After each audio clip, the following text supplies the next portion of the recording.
Hey everybody! Welcome to Let's Look at Enter the Gungeon. This is going to be a little bit of a different style Let's Look at because this game is not available for purchase as of right now, nor is it going to be available for purchase until 2016. Early 2016 is what Dodge Roll Games is saying. This is a game from Dodge Roll Games. It's their first game, as far as I'm aware, and it's also going to be published by Devolver Digital, or is published by Devolver Digital, depending on your perspective, I guess, about whether or not this exists or not yet. It exists.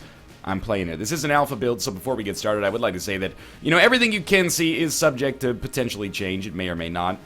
This is a game that, it's kind of equal parts Nuclear Throne and The Binding of Isaac, and I know people are always like, oh, Northernlion's always comparing games to Nuclear Throne and The Binding of Isaac, but you don't understand. This is Nuclear Throne and The Binding of Isaac, courting one another over an internet dating website, getting together, and then having a child together that is currently in development right now. That analogy is surprisingly apt and is making me very uncomfortable. Devolver was nice enough, and Dodge Roll, in conjunction with them, was nice enough to give us permission to play the game a little bit this week during E3, because people have been watching it at E3. I played about maybe 2.5 hours of it so far, including an hour on the NLSS. We're probably going to play it on today's NLSS as well, because both Nick and I are big fans of this. But anyway, we're going to get started here. I'm just going to play, don't worry too much about the character selection. We'll get into the character selection as we go along here. I'm going to be using keyboard and mouse for this to explain what's going on, and you will probably get a pretty quick idea of how the game works in case you're not familiar with it. But this is a game that people have been familiar with. It's been on their radar, at least, for quite some time, because obviously, this is a genre that is burgeoning. I mean, it's huge already. We're just entering the Gungeon here, the titular Gungeon, which will allow me to explain just what the heck is going on here. And this is a really kind of novel example of kind of innovating within the genre, even in its current state so far. I actually feel like it might be just a little too loud here. Just give me a second here. I apologize for this. Confirm.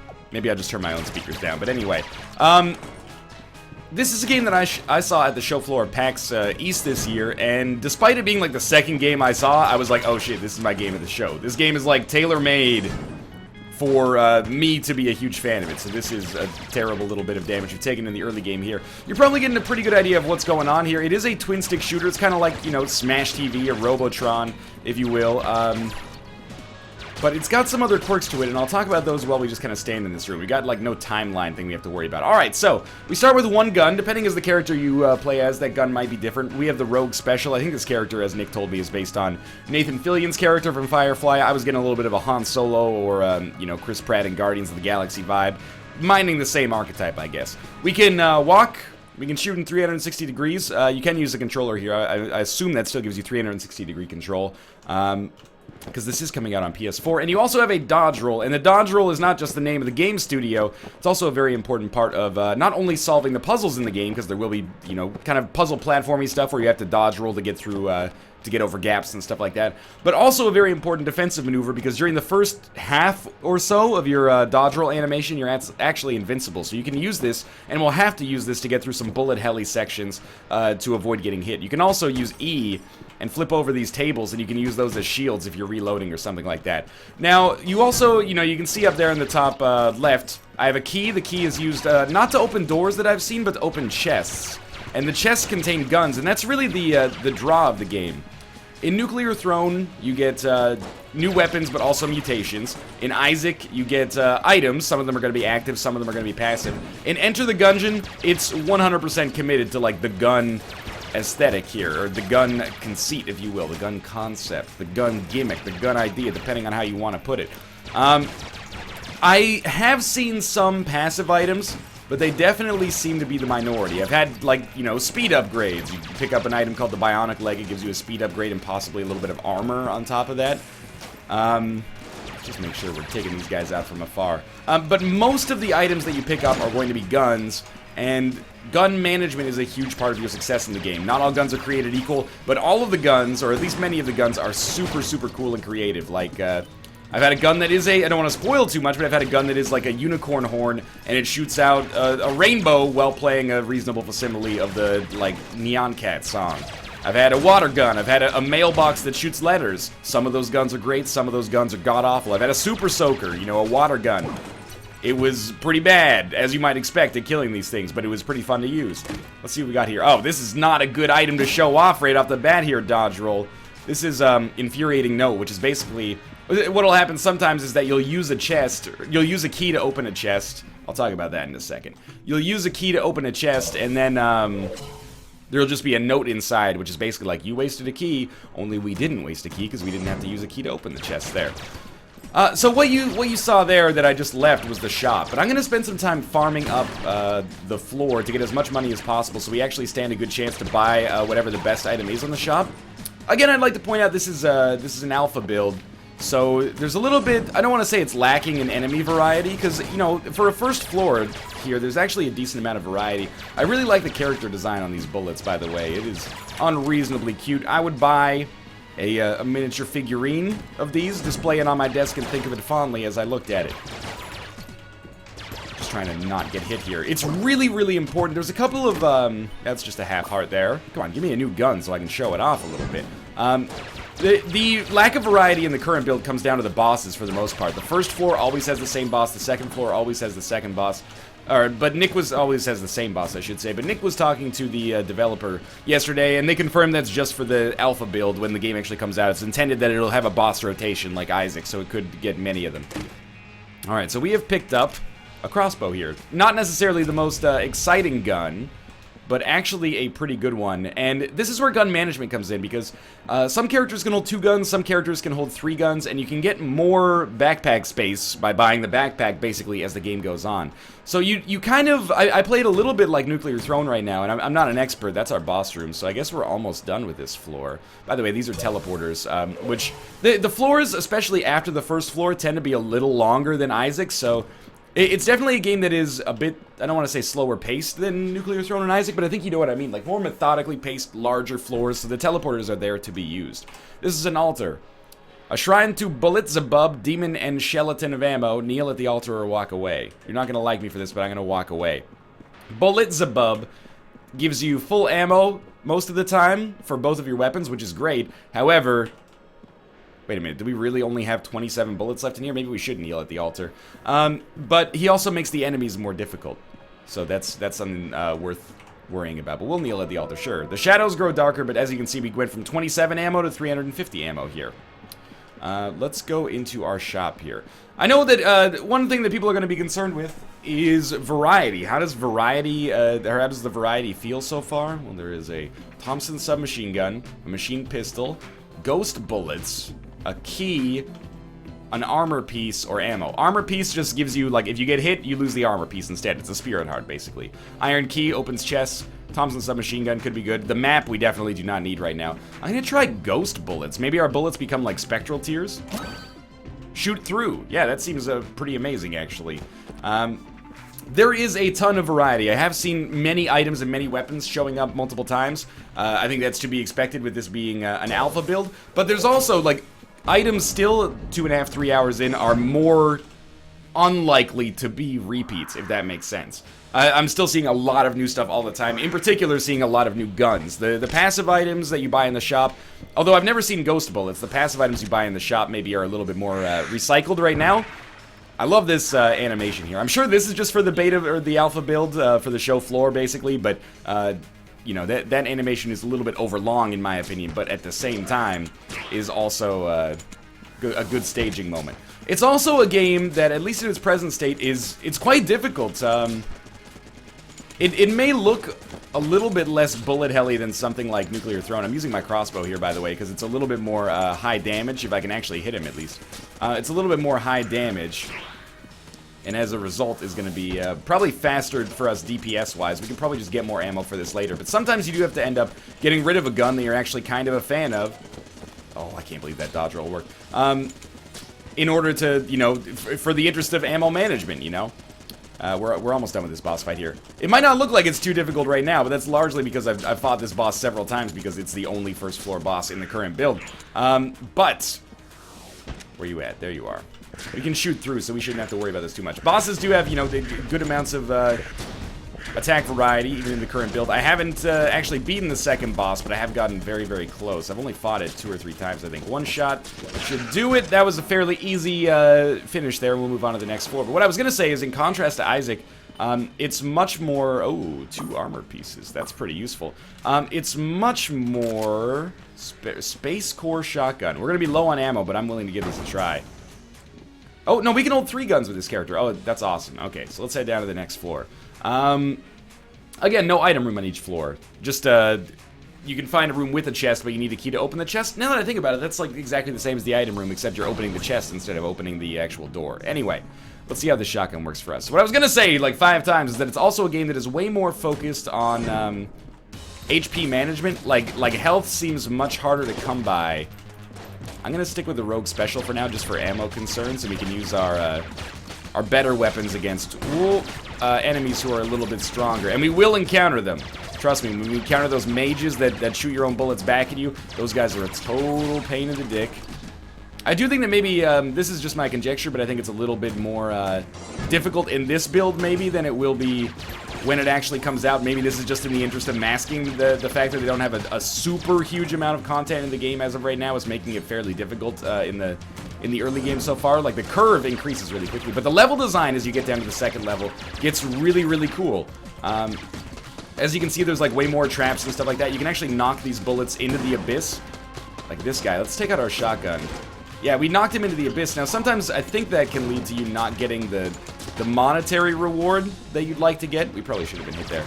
But the enemies also get much more difficult. It's really impressed me with this degree of enemy variability or variety, even in this early alpha build of it. This is a game that I'm gonna pull the veil back a little bit. I think this game is really, it has the potential to be something special. It was just one of those ones, you know, it happens like maybe if you're lucky a couple of times per PAX or per convention, where you just play it and you're like, oh shit, these guys have got it like completely together. Like there's no worry in my mind at all that this game is not gonna turn out to be at least pretty good. And the alpha version of the game that I'm playing right here is really, really, really playable, and has the added benefit of also pretty much like completely tickling me where I like that these mages are so annoying. They have that ability to use your own bullets against you. So I'm just gonna try to... These rooms are a lot longer than rooms in Isaac, as you can probably notice. I'm gonna try to take out the enemies that are not those asshole mages first, and then hopefully we'll have a good opportunity to get through them. We want to dodge roll around. Okay, oh, 1 shot is not gonna be enough. There we go. 2 shots. Sometimes they just endlessly do that one, like, over and over. They just do the ritual, so it's very hard to get around them. 1 at a time is certainly a lot easier of a way to handle them. There we go. We got through this room. Not so bad. Yeah, I think this game really has the potential to impress a lot of people. I mean, we played it during the NLSS yesterday. I was pretty confident that the reaction was going to be positive, but it was really, really positive. People were big fans of this. People were like, it's one of the few times where I've seen people be like, you know, I hate early access games. I really, really dislike the idea of selling a game in its state when it's not ready, or in a primitive state when it's not ready yet. But also, please let me play this right now. Like, I want to throw my money at you. There's 1 enemy left here. And it's that good, honestly, even in its current state. I don't want to oversell it too much, you know, it still has a long way to go. I have encountered some bugs that are a little annoying, like occasionally bosses won't, when you get their HP low. Both Nick and I encountered this, but when you get their HP down to 0, they don't actually die, which is really frustrating, because that means you can't progress. I'm happy to have a key here. At the same time, it feels a little convenient to be cherry-picking stuff like that in a build for, like, the E3 show. Oh, because I have ghost bullets, I was able to shoot through the table there. I don't use the cover as much as I should. It seems a little convenient to, like, cherry-pick stuff like that in an alpha build that you know, is not fit for public consumption, obviously. But anyway, there have been some bugs. I mean, there's work to be done. It's not coming out for... I actually thought it was a lot further along than it actually is, but it's not coming out until 2016, right now, at least. So this should be another gun for us to get. That looks like some kind of Tommy gun. Thompson submachine gun. Yeah, okay. We'll replace the Rogue Special with this, even though the Rogue Special has been pretty good for us. And let's teleport down here. And I think we have enough money to reasonably get something from our shop. And this might be the first time that I'm actually able to beat the second boss here. It's looking pretty good. So that's the Bionic Leg. Bionic Leg is a speed upgrade, basically. I don't know what the Gun Knight Greaves do. I assume it gives you some ammo. I'm gonna buy the HP. And we still have 30 left over, so... By the way, these never contain anything. It's just for show. Hopefully we can get enough to buy something else. Something maybe I've never seen before. I haven't talked about it as much as I would like, but I really like how the level design works, or how the room designs change as you get further and further into the game. Like, the fact that they get more trap focused is really, really cool. And of course the dodge roll starts to play an even more principal element. In terms of like the timing of the game, when we were talking to them at PAX, we played the game for a long time at PAX. We probably sat on the console for, or the station, I should say, because I'm pretty sure it was the PC version, but we were on the station for like maybe 25, 30 minutes, which is, it makes me feel like an asshole because it is pretty selfish, but at the same time, we were having a lot of fun, and we were chatting, you know, roguelite design with people making a roguelite game that seems pretty sweet. Please help me. Okay, probably 2 hits is going to be enough to kill you. Should use the Space Core shotgun. I mean, it's all about ammo management for me at this point. See, they catch whatever bullet you shoot at them. It's really cool. Ah! We got hit there. Oh, it was worth it, sort of. We're going to need to buy more HP, though, probably.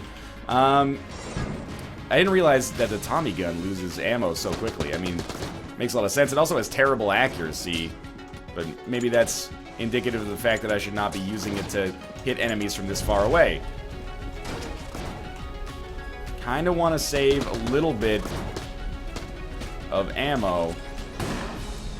Oh, the fucking mages again, man. I want to save a little bit of shotgun ammo for the boss if we end up encountering it, but it's actually looking increasingly unlikely. We haven't found our boss room yet either. Oh, don't even try it. Don't even try it. I got ghost bullets. Those should defeat you, who is a ghost. Oh, this is not going well. By the way, you know, there is another known issue that the gun sound effects cut out, like, typically about 15 minutes in, which I think is basically exactly where we're at right now. Are you the last enemy? That's alright. Eventually, like, all the sound may disappear. But for now, it'll just be the gun sound effects. But anyway, yeah, it's a known issue. Whoa! I do not recall this room. It's scaring me a little bit. It also might be a little noisy. That's okay, though. We got one more in here. Is that it? Please, yes, that is it. Okay. Good lord. It also reminds me a little bit of Delver's Drop. I think I've talked about this. I talked about it on the NLSS, but it reminds me a little bit of Delver's Drop. But anyway, this room is really cool as well. Another thing I wanted to talk about was the pace of the game. When we were talking to them at PAX, they told us, oh, thank God for the half-heart. They told us that the typical game of Dungeon, you know, it's not totally set in stone how it's going to work from a balance perspective, but the typical game of Dungeon, maybe we can buy a key and use that, is pegged to be about 2 hours, I think is what they were telling me. So it's a little bit longer than your average Isaac and a lot longer than your average Nuclear Throne run. But, and again, we're just a little bit shy of being able to buy any of these items. But anyway, we can teleport back to exactly where we were and go open this chest and see if maybe there's an even better gun, because we're a little bit low on ammo for some stuff. What is this? Cog of Battle, active reload. Oh, it's a Gears of War reference, and I really suck with the Cog of Battle. I'm real bad with it. We can make it through here. Just non-stop dodge rolls. So it gives you an active reload. I'll display it here. Shoot one bullet. And then if you get it right, of course, you reload a little faster. You just gotta hit the R button a little quicker there. I'm probably gonna die here. I'm gonna take out my Space Core shotgun. Do we not explore anything? There is a little bit we didn't explore, but I'm more likely, like, red hearts. I'm already in my Isaac terminology. Red hearts are very, very unlikely to drop. In the game. I did get a couple drops here, and you get bosses, or you get drops from the bosses oftentimes, but oh, this is not like as much damage as I would like. For the most part, it really seems like you're not too likely to get red heart drops outside of boss fights. So oh no! No! We can, oh, I really thought we were gonna make it there. You just gotta dodge roll through the laser. Oh well, that was a good run. You really gotta, it's a game where health management, at least in its current state, is really, really important. It's also got this cool, you know, Spelunky-styled journal that comes through in the end here. What was this? Was that our ghost? Was ghost bullets? I don't know what that was. Cool. Let's go back to the main menu quickly. I'm not going to do another run because it could end up, again, being another 20 minutes here. And I think I've said pretty much all I want to say on this, like, really early edition of the game. I'm very positive on it. There is local co-op, so it's like Rebirth, like Spelunky. I don't think that online co-op is planned. I may be mistaken there, but I'm semi-confident that it's not. But local co-op, I haven't tested it myself yet. There's a gun test mode, which I'm not going to go into and spoil like all the guns in the game. And there's 4 characters as well. So, you get the pilot, who has the rogue special to start with. The guide starts with the rusty sidearm, which is kind of like a half-decent pistol, like semi-automatic pistol, I think. The convict only can hold 2 weapons, but starts with a sawed-off shotgun, which is low on ammo, but really good on damage. I think maybe she starts with less HP as well. And then the Marine starts with armor, and he gets another armor every single floor if he's lost his armor. And he starts with the Marine issue as well, which I can't remember if that's like if it's a pistol or a shotgun. But anyway, there is some variety in the characters. I am having a fun time playing as all of them so far. The biggest thing with Enter the Gungeon is that it's going to be hard to convince myself not to OD on it before it actually comes out on the alpha build here. But it's really good, really fun, really playable, and seems to be scratching that kind of like Isaac Nuclear Throne-like itch that really only once every year, once every 2 years comes a game that really seems to hit all the right notes there. There's a lot of games that play in the genre now, and I'm not saying that cynically they're trying to capitalize on its popularity, but roguelikes and roguelite-ish games are becoming much more popular. This definitely seems like it has the potential to be really one of those like AAA top of the genre type games when it's actually out. But steel yourselves, because that is not going to be for at least 6 or 7 months. Early 2016 is currently the suggested release date for Enter the Gungeon. Again, thank you to Devolver Digital and Dodgerel for giving me permission to show off a little bit of the gameplay. I'm a big fan, Nick's a big fan, and if you want to see more, you can check out the NLSS videos for this week. We're probably going to play it a couple times. Definitely on Wednesday, June 17th, and Thursday, June 18th, you should be able to see it. But for now, thanks for watching. There's no store page where you can pre-order it, as far as I know.